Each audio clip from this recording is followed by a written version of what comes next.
Hey everybody, I hope everybody can hear me. This is the first time I'm trying my computer camera to do the live. So welcome everybody. My name is Kelly Hammond and I'm going to be talking about the topic is fear stopping you or propelling you? Have any of you been afraid of something? Hi Carolyn, glad you joined. So again, has anyone been afraid of anything? Hello, Rylan, glad you joined. So we're talking about, is fear stopping you or propelling you? Hello, Candy, glad you could join. So first of all, let's talk about what the definition of fear is and whether or not you've had some fears. Have you had any fears? I know we're all human beings, so probably you have had fears. So if you've had fears, say yes. Hello, Bonnie. Glad you could join us. So again, if you're here, just thumbs up later on. If can everybody hear me? First of all, can you hear me? Because this is the first time I'm using my camera on my computer. So please tell me whether or not you can hear me. So again, we're talking about, is fear stopping you or propelling you? Rylan said, in all honesty, fear has dominated my life for over 20 years. I am so sorry about that.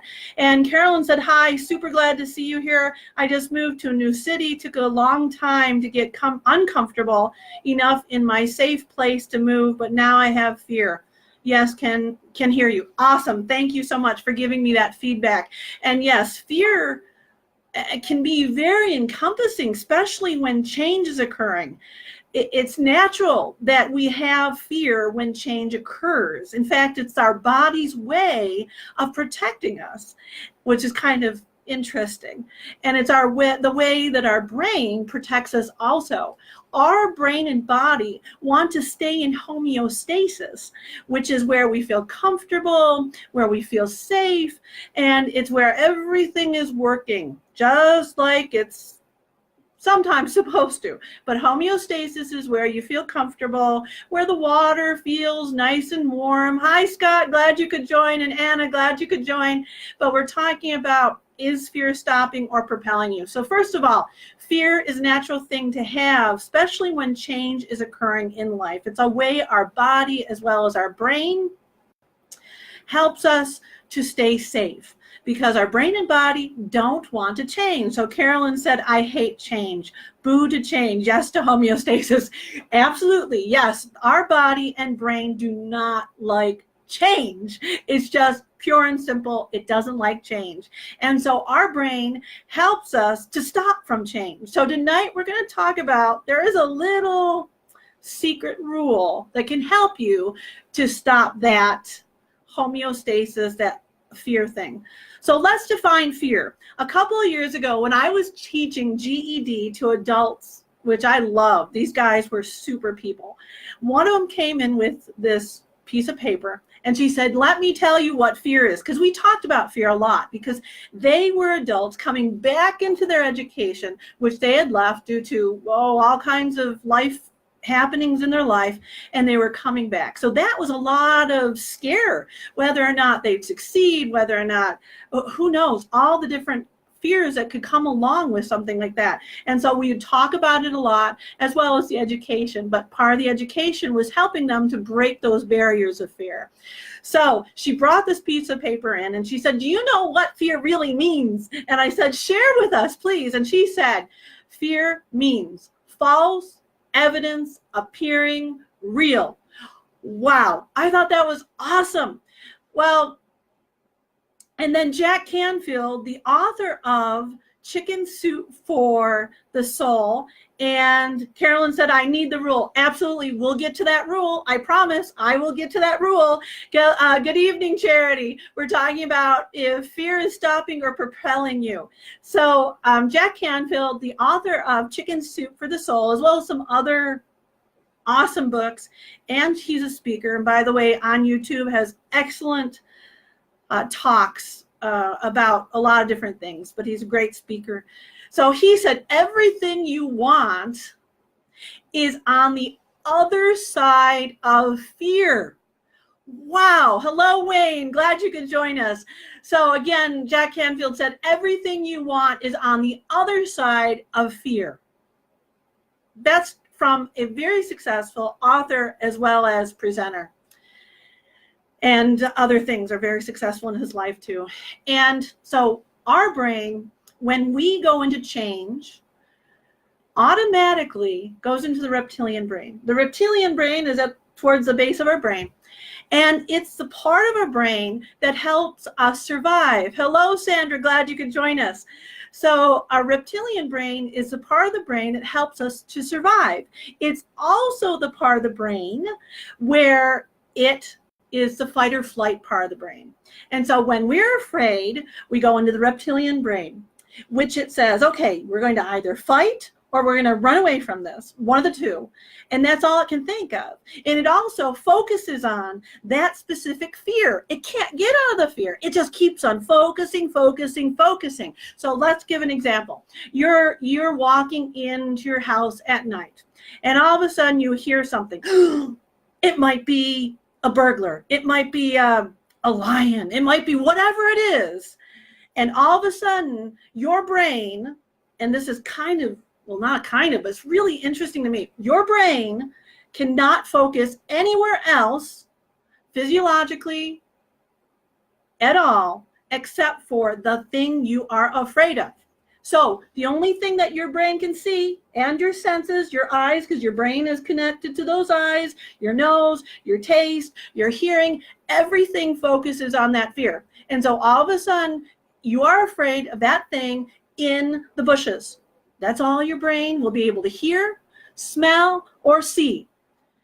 We don't want to be in this fight or flight constantly because it's doing a lot of bad things to the chemistry in our brains, and we cannot succeed in this fight or flight. So how do we get out of it is the question. How do we get out of that fear into where we can change and where we can be successful and where we can find hope again? So where is it? So Mel Robbins, and I will put a link down below our video where Mel Robbins is talking about this rule. It's called the 5-second rule.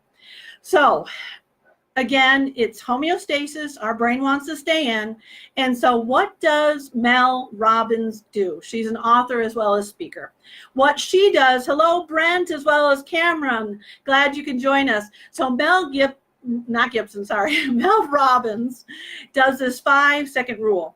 So if she doesn't want to get out of bed, or she doesn't want to finish a task or start a task, start new, well, what is she going to do? So what she does to get out of that reptilian brain, she counts backwards, 5, 4, 3, 2, 1. And then she gets up and starts it. What happens is automatically from the frontal lobe, from the reptilian brain to the frontal lobe, all of a sudden the brain switches to the frontal lobe. Why do we want to be in the frontal lobe? The reason why we want to be in the frontal lobe, does anybody on here know why we want to be in the frontal lobe? Anyone?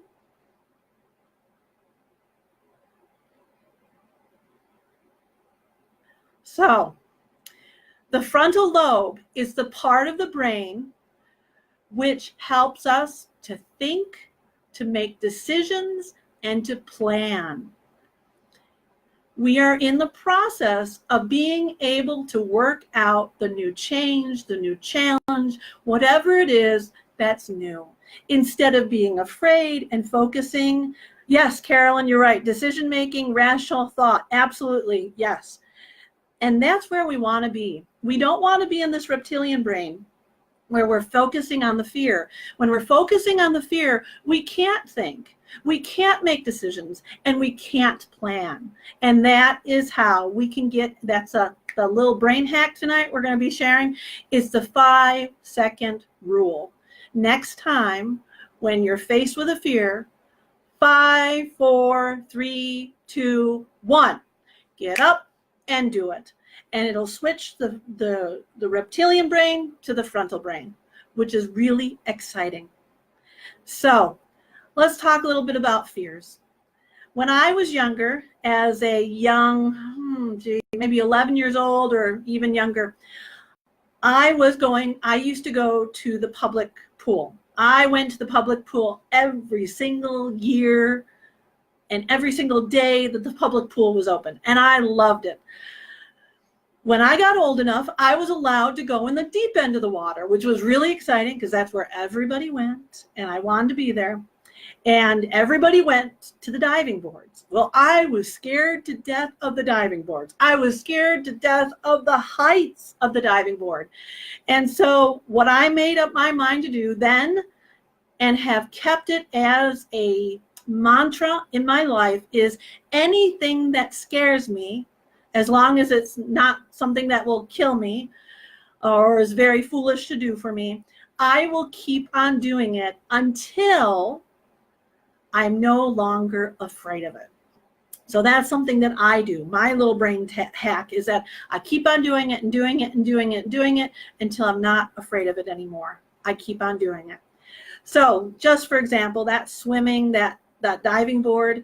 So there were 3 different levels that you can go on. One was just the ground level, the pool level, where you could jump out into the very deep end. The second was the second one, yes, was the platform, which was high up in the air. And then the third one was this bouncy diving board. So the first one I had to overcome was the one on the ground.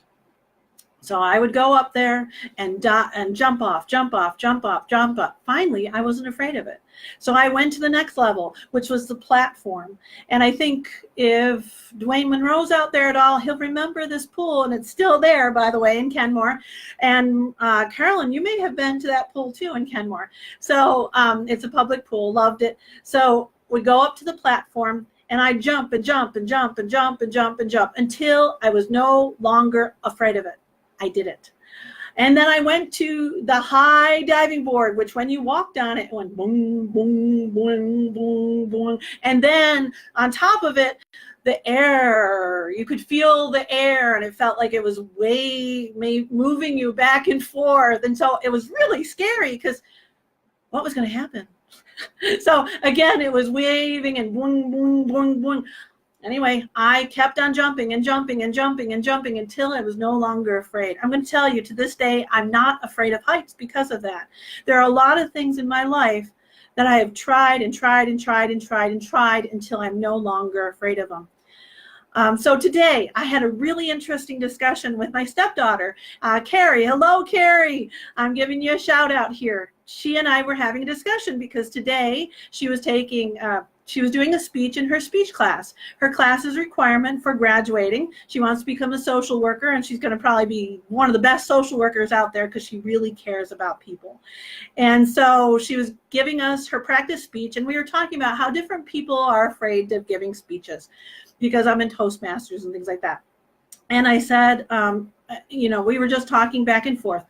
The question is to you, what if she was afraid of speaking? What if she decided, because of her fear of speaking, she was not going to give a speech and she was not going to take that required class? What would happen to her? That's right. She would not graduate because it's a requirement for graduation. Life is that way. There are certain things that we're going to have to do to succeed. Her graduating will be a success. She's had many other successes in her life. One of the successes will be her graduating. It is not okay. I'm going to tell you right now, I take away from you, it is not okay for you to fail because you're afraid of something. It is not okay. This is not right. This is not okay. I know you're like going, why is can she say that to me? Because I've done it. And if I can do it, anybody can do it. So again, it's not okay to fail in life, to not complete a goal, not to complete a dream because of fear. That is not okay. It's okay to fail if you've tried. That's okay. Failure is part of success. How many times did Thomas Edison have to try to create the light bulb to succeed? It didn't matter because it was part of life. It was part of succeeding, is failing. But it is not okay to fail because you're afraid to try. You have to try. So tonight, the takeaway hopefully is the 5-second rule is one way to overcome that fear, which is the reptilian brain, where that fear is actually coming from. The 5-second rule, to try that out and to see whether or not it will work for you, which I'm sure it will. Give it an honest try. 5, 4, 3, 2, 1, get up and do it. And then the other thing too is to try is that if you're afraid of something, try and try and try it again until you're not afraid of it. I know it works because it works for me. I've overcome a great deal of fears doing that, and I know it'll work for you. So thank you everybody for joining me. If you're here on a replay, please type in replay, as well as please join me at my Facebook page called Making You Turns. Again, making M-A-K-I-N-G. Whoops, I'm finger spelling. And so making M-A-K-I-N-G, the letter U, and then turns, T-U-R-N-S.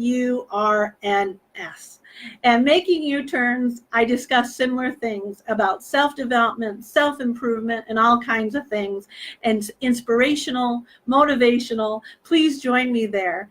And again, thank you so much for joining me tonight, and give me feedback how the 5, 4, 3, 2, 1 works for you. I'll put that link below so that you can go to that to that link of Mel Robbins on YouTube talking about that rule. She's also written a book about it if you want to look into that too. But thank you so much. I hope you have an incredible night, and goodbye.